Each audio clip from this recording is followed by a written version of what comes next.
उत्तर प्रदेश के अंदर इस समय चुनावी माहौल है। इसलिए हम कह सकते हैं कि उत्तर प्रदेश में जहाँ 2 जिलों में उपचुनाव होना है विधानसभा सीटों पर, तो वहीं अभी बिल्कुल ताज़ा है निकाय चुनाव। तो रामपुर में क्या समीकरण है, इसी को लेकर के हम भारतीय जनता पार्टी के जिला अध्यक्ष हैं अभय गुप्ता जी, उनको जोड़ रहे हैं अपने साथ में कि अभय जी, आपका बहुत-बहुत स्वागत है। धन्यवाद रवि जी। एकदम समर आ गया है, कह सकते हैं कि चुनाव का। निश्चित रूप से रामपुर में तो हर समय समर रहता है चुनाव का। इस साल में ये चौथा चुनाव होगा।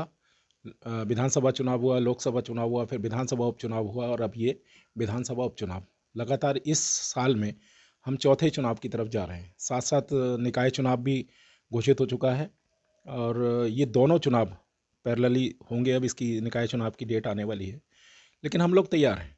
तैयार है।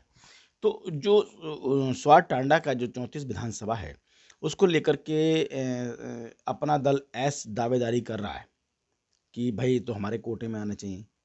हमजा है जो नवाब परिवार से हैं, वो लड़ चुके हैं। तो भाजपा क्या उनको सीट देने को तैयार है?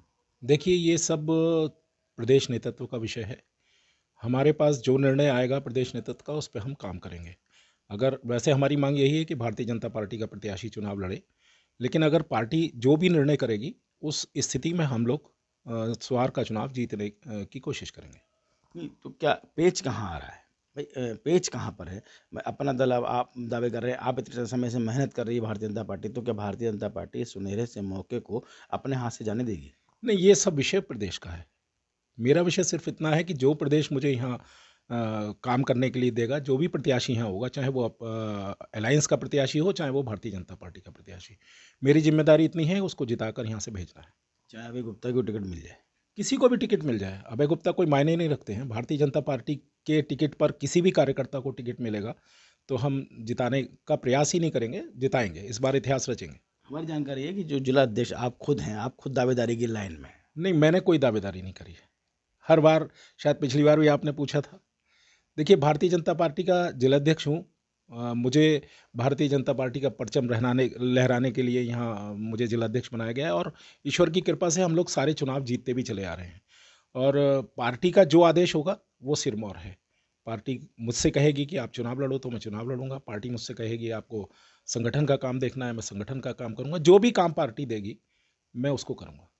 चुनाव स्वार का रामपुर वाला देखना मिलेगा या कुछ अलग होगा आपके से? नहीं, चुनाव तो जैसे होते हैं वैसे ही होगा, कोई इसमें अलग नहीं होगा।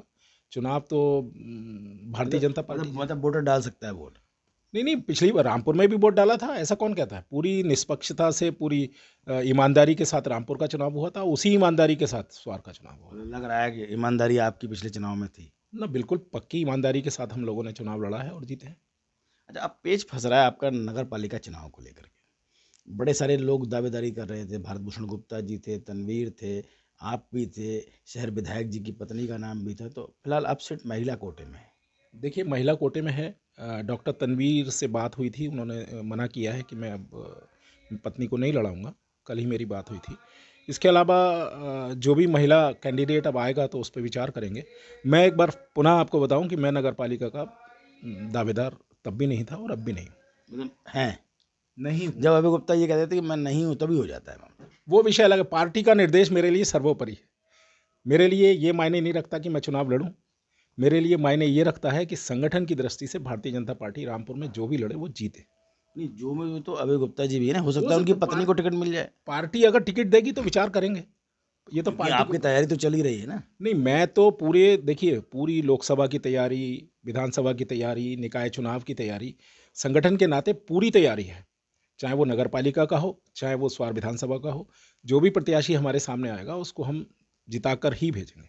अच्छा, अभय गुप्ता इतनी मेहनत कर रहे हैं, भाई लोकसभा जिता दिया, सारे विधायक जिता दिए, तो क्या अब टिकट नहीं मिलना चाहिए उनके परिवार को या उनको? ऐसा कोई विषय नहीं है, ना मेरी कोई अपेक्षा है। पार्टी मेरे लिए सर्वोपरि है। वो मुझे क्या आदेश करती है वो मेरे लिए बहुत बड़ा है। जो आदेश होगा उस पर मैं काम करूँगा। तो अब आपका निकाय चुनाव में कौन होगा दावेदार, मुस्लिम चेहरा या हिंदू? कोई भी हो सकता है। अभी मुस्लिम चेहरे में कोई मेरे पास आवेदन नहीं आया है। क्योंकि पहले सामान्य सीट थी, कई डॉक्टर तनवीर भी थे और 2-3 लोग थे, लेकिन डॉक्टर तनवीर ने, जैसा मैंने आपको कहा, कि मना किया है, वो अपनी पत्नी को नहीं लड़ाना चाहते हैं। इसके बाद अब अभी शुरुआत है, देखिए अगले 1-2 दिन में मेरे पास आवेदन आएंगे, तब मैं देखूंगा। अभी तक कितने आवेदन आपके पास होंगे? अभी महिलाओं में कोई बहुत ज़्यादा नहीं है।